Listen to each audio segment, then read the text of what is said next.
What we have right here is a meandering front, and that's basically the focal point for these showers right now. There's also a very weak tropical wave down to our south and east, which will stay to the south and will provide some moisture for inland and Gulf Coast showers and thunderstorms late in the day tomorrow.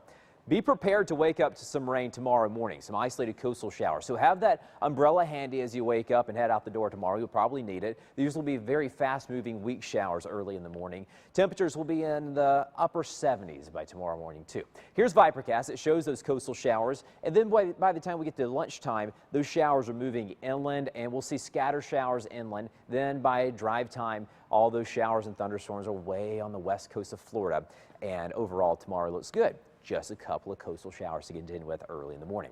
Overnight lows mid to upper 70s, 77 degrees in Vero Beach, 78 degrees in Jupiter, 79 degrees in Boca. We'll have the low to mid 70s out towards the lake. Tomorrow afternoon, we heat up to the low 90s, pretty much across much of the viewing area. 90 degrees in Vero Beach, about 91 to 92 degrees in Okeechobee and Belglade, 90 degrees in West Palm, and 91 degrees in Boca. You add in the humidity with these low 90s, and it's likely going to feel like it's close to 100 degrees. That feels like temperature will definitely feel like it's around 100 degrees once we get to Thursday and Friday.